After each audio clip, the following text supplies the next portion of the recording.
ಉತ್ತಮ ಗುಣಮಟ್ಟದ ಆಹಾರಕ್ಕಾಗಿ ಜನ 5 ಸ್ಟಾರ್ ಹೋಟೆಲ್ಗಳಿಗೆ ಹೋಗ್ತಾರೆ. ಆದರೆ ಇವತ್ತು ಆರೋಗ್ಯ ಇಲಾಖೆಯ ಅಧಿಕಾರಿಗಳು ಅಲ್ಲಿ ತಪಾಸಣೆ ಮಾಡಿದ ಸಂದರ್ಭದಲ್ಲಿ ಆ ಉತ್ತಮ ಗುಣಮಟ್ಟವಿಲ್ಲದ ತರಕಾರಿಗಳು ಆಗಿರಬಹುದು, ಕೊಳೆತ ಈರುಳ್ಳಿ ಆಗಿರಬಹುದು, ಹೆಪ್ಪು ಕಟ್ಟಿದ ಮಾಂಸಗಳು ಕೂಡ ಸಿಕ್ಕಿದೆ. ಹಾಗಾಗಿ 5 ಸ್ಟಾರ್ ಹೋಟೆಲ್ಗಳ ಆಹಾರ ಎಷ್ಟು ಉತ್ತಮ ಅನ್ನೋದ್ರ ಬಗ್ಗೆ ಜನ ಪ್ರಶ್ನೆಯನ್ನು ಎತ್ತುವಂತಾಗಿದೆ. ಈ ಬಗ್ಗೆ ಮಾತಾಡೋಕೆ ನಮ್ಮ ಜೊತೆ ಇದ್ದಾರೆ ಆರೋಗ್ಯ ಸಚಿವರು ಯುಟಿ ಖಾದರ್ ಅವರು.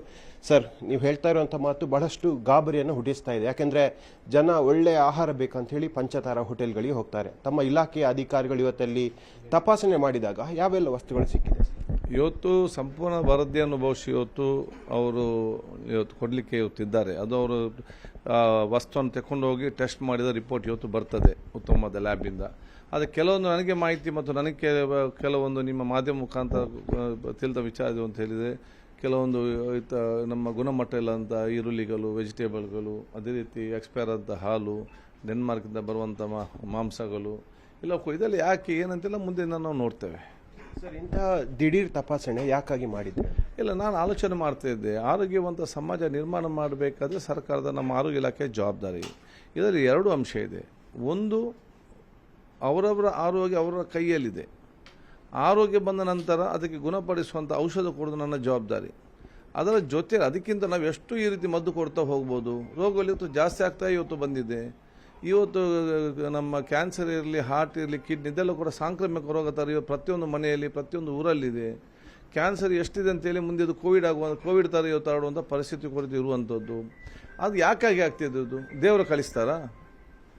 ನಾವು ತಗೊಳ್ಳುವಂಥ ಊಟ, ಉಪಚಾರ ಮತ್ತು ಪರಿಸ್ಥಿತಿ ಆಗ್ತೇವೆ. ಅದಕ್ಕಾಗಿ ನಮ್ಮದೇನು ಪ್ರಿವೆಂಟಿವ್ ಮೆಷರ್ಸ್. ನಾವು ಜನರಿಗೆ ನೋಡಿ, ಇದು ಸರಿ, ಇದು ಈಗಿದೆ, ಇದು ಈಗಿದೆ, ನಿಮ್ಮ ಆರೋಗ್ಯ ನಿಮ್ಮ ಕೈಯಲ್ಲಿದೆ. ಆರೋಗ್ಯ ಜನರ ಕೈ, ನಮ್ಮ ಕೈಯಲ್ಲಿ ಅಲ್ಲ. ಇವರು ರೋಗ ಬರುವಂಥ ತಿಂಡಿ ತಿಂದು ಬಂದು ನನ್ನದು ಆರೋಗ್ಯ ಸರಿಯಿಲ್ಲ ಅಂತ ನಾನೇನು ಮಾಡಲಿಕ್ಕೆ ಸಾಧ್ಯ ಆಗ್ತದೆ? ಅಂದರೆ ಅವರವರ ಆರೋಗ್ಯ ಅವರ ಕೈಯಲ್ಲಿದೆ. ಯಾವುದು ಸರಿ ಇದೆ ಅವ್ರು ಸರಿ ತೋರಿಸ್ಕೊಡೋ ಜವಾಬ್ದಾರಿ ನಮ್ಮದಿದೆ. ಅದಕ್ಕಾಗಿ ನಾನು ಬಹುಶಃ ಇವತ್ತು ಗುಣಮಟ್ಟದ ಆಹಾರ ಎಲ್ಲರೂ ಕೂಡ ಕೊಡಬೇಕು.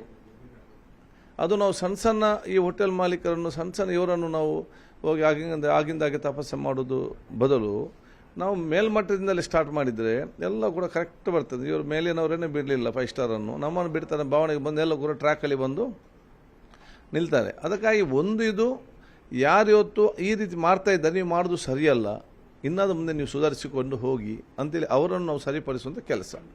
2ನೇದು, ಇನ್ನಿತರನ್ನು ಕೂಡ ಇವತ್ತು ನಾವು ಅದನ್ನು ಇಲ್ಲ ನಮ್ಮನ್ನು ನಾಳೆ ಬಿಡಲಿಕ್ಕಿಲ್ಲ ಎಂಬ ಒಂದು ಭಾವನೆ ಇವತ್ತು ಪ್ರಿವೆಂಟಿವ್ಗೆ ಬೇಕಾಗಿ ಮಾಡುವಂಥ ಒಂದು ವಿಚಾರ. ಅದಕ್ಕಾಗಿ ಇವತ್ತು ಮುಂದಿನ ದಿನಗಳಲ್ಲಿ ರೋಗ ಬರಬಾರ್ದಂತೇಳಿ ಎಲ್ಲ ಕ್ರಮವನ್ನು ಕೈಗೊಂಡಿದ್ದೀವಿ. ಸರ್, ಮೊದಲ ಹಂತದ ತಪಾಸಣೆ ಆಗಿದೆ, ಮುಂದೆ ಯಾವ ರೀತಿಯಾಗಿ ಇದನ್ನು ಮುಂದುವರಿಸ್ಕೊಂಡು ಹೋಗ್ತೀವಿ? ಇಲ್ಲ, ಈಗಾಗಲೇ ಅದಕ್ಕೊಂದು ನಮ್ಮ ಸಿಸ್ಟಮ್ ಇದೆ. ಈಗ ಆಹಾರ ಸುರಕ್ಷತೆ ಕಾಯ್ದೆ ಅಡಿಯಲ್ಲಿ ನಮ್ಮ ಅಥಾರಿಟಿ ಅವರು ಅಧಿಕಾರಿಗೆ ಹೋಗಿ ತಪಾಸಣೆ ಮಾಡಿ ಎಲ್ಲ ಕೂಡ ಟೆಸ್ಟಿಗೆ ತರ್ತಾ ಇದ್ದೇವೆ. ಟೆಸ್ಟ್ ಮುಖಾಂತರ ಲ್ಯಾಬ್ ಕಲಿಸಿ ಬಂದಂಥ ರಿಪೋರ್ಟಿಗೆ ಆಧಾರವಾಗಿ ನಾವು ಮುಂದಿನ ಕ್ರಮವನ್ನು ತಗೊಳ್ತೇವೆ. ನಾವೀಗ ಮುಂದಿನ ಕ್ರಮ ತಗೊಳ್ಳೋದಾ ಅಥವಾ ಅದನ್ನು ಅದು ಇದು ಮಾಡೋದಂತಲ್ಲ. ನಾವಿದು ಜನಜಾಗೃತಿ ಮೂಡಿಸೋದು ಜನರಿಗೆ. ನಾವು ಇಷ್ಟೆಲ್ಲ ಜನರಿಗೆ ಮೂಡಿಸಿ ಮತ್ತೆ ನಾವು ಅದನ್ನೇ ಹೋಗಿ ತಿಂತೇವೆ ಅಂತ ಹೇಳಿದರೆ ನನಗೇನು ಮಾಡಲಿಕ್ಕೆ ಸಾಧ್ಯ ಇದೆ? ಇವರು ದುಡ್ಡು ಕೊಟ್ಟು ಇವರು ತಿನ್ನೋದಲ್ಲ.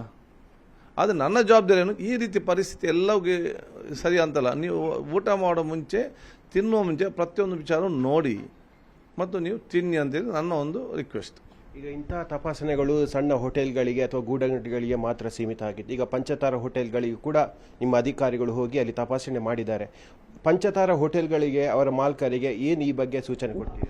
ಅದು ನಮ್ಮ ಇಲಾಖೆ ಅಧಿಕಾರಿ ಕೊಡ್ತಾರೆ. ಎಲ್ಲೆಲ್ಲಿ ತಪ್ಪಿದ್ದಾರೆ, ಎಲ್ಲೆಲ್ಲಿ ಸರಿಪಡಿಸಬೇಕು, ಅವರ ಸ್ಟೋರೇಜ್ ಆಗಿರಬೇಕು, ಅವರ ಗುಣಮಟ್ಟ ಆಗಿರಬೇಕು, ಅವರು ಯಾವ ರೀತಿ ಮತ್ತು ಅವರು ಮಾಹಿತಿ ಆಗಬೇಕು ಎಲ್ಲರಿಗೂ ಕೂಡ. ನಾವು ಮುಂದಿನ ದಿನಕ್ಕೆ ಕೊಡ್ತೇವೆ, ನಮಗೆ ಎಲ್ಲಿಂದ ಬರ್ತದೆ, ಎಷ್ಟು ದಿವಸದ ಚಿಕನ್ ಇದು, ಇವತ್ತಿಗೆ ತರ್ತಾರಾ, 1 ವಾರದ ಇರ್ತಾರೆ ಸ್ಟೋರೇಜಲ್ಲಿ, 15 ದಿವಸ ಮಾಹಿತಿ ಬೇಕಲ್ಲ. ಜನರಿಗೆ ಮಾಹಿತಿ ಕೊಡಿಸೋದು ನಮ್ಮ ಜವಾಬ್ದಾರಿ. ತಿನ್ನುವುದಾದ ಅವರ ಕರ್ತವ್ಯ. ಅವರು ತಿಂತಾರೆ, ಬಿಡ್ತದೆ, ಬಿಟ್ಟಂತ ವಿಚಾರ. ಈಗ ಇಂಥ ಮಾಹಿತಿಗಳನ್ನು ಪ್ರತಿ ಹೋಟೆಲ್ಗಳಲ್ಲಿ ಪ್ಲ್ಯಾನ್ ಮಾಡ್ತಾ ಇದ್ದೇವೆ. ಯಾಕೆಂತ ಹೇಳಿದರೆ ಕೆಲವು ಕಡೆಯಲ್ಲಿ ಸೆಂಟ್ರಲ್ ಕಿಚನ್, ಅವರಿಗೆ ಬೆಂಗಳೂರಿನಲ್ಲಿಂದು ಜಿಲ್ಲೆಯ ಬೇರೆ ಬೇರೆ ಕಡೆಯಲ್ಲಿ ಹೋಟೆಲ್ ಇದೆ. ಎಲ್ಲ ಕಡೆ ಏನಾಗ್ತದೆ, ಒಂದೇ ಸೆಂಟ್ರಲ್ ಕಿಚನ್ ಅಂತ ಹೇಳ್ತಾರೆ. ಅವರು ಅದನ್ನು ತಂದು ಅದನ್ನು ಇಟ್ಟು ಇದನ್ನಲ್ಲಿ ಮುಟ್ಟಿಸಬೇಕಾದ್ರೆ ಇದು ಎಷ್ಟು ದಿವಸ ಮುಂಚೆ ಬಂದಿರಬೇಕು, ಇದಕ್ಕೆ ಮಸಾಲ ಯಾವಾಗ ಹಾಕಿರಬೇಕು, ಇದು ಯಾವಾಗ ಅಲ್ಲಿ ಹೋಗಿ ಮುಡ್ತದೆ, ಇವು ಎಷ್ಟು ದಿವಸಕ್ಕೆ ಡೈಲಿ ಬಂದು ಕಳಿಸ್ತಾರೆ ಇವರು. ವಾರಕ್ಕೊಮ್ಮೆ 15 ದಿವಸಕ್ಕೊಮ್ಮೆ ತಗೊಂಡು ಹೋಗೋದಲ್ಲ, ಎಷ್ಟು ದಿವಸಕ್ಕೊಮ್ಮೆ ಕಳಿಸ್ತಾರೆ. ಈ ಥರ ನಮ್ಗೆ ಗೊತ್ತಾಗಬೇಕಲ್ಲ ಜನರಿಗೆ. ದುಡ್ಡು ಕೊಟ್ಟು ತಿನ್ನೋದಲ್ಲ, ನಮ್ಗೆ ಗೊತ್ತಾಗಬೇಕು. ಅದಕ್ಕೆ ನಾವು ಮಾಡ್ತೇವೆ ಅದನ್ನು. Thank you. ಇದು ಇಲಾಖೆಯ ಅಧಿಕಾರಿಗಳ ತಪಾಸಣೆ ಕುರಿತು ಆರೋಗ್ಯ ಸಚಿವ ಯುಟಿ ಖಾದರ್ ಅವರ ಮಾತು. ಕ್ಯಾಮರಾಮನ್ ನಿಖಿಲ್ ಸುವರ್ಣ ಜೊತೆ ಕಿಶನ್ ಶೆಟ್ಟಿ, ನ್ಯೂಸ್ 18 ಮಂಗಳೂರು.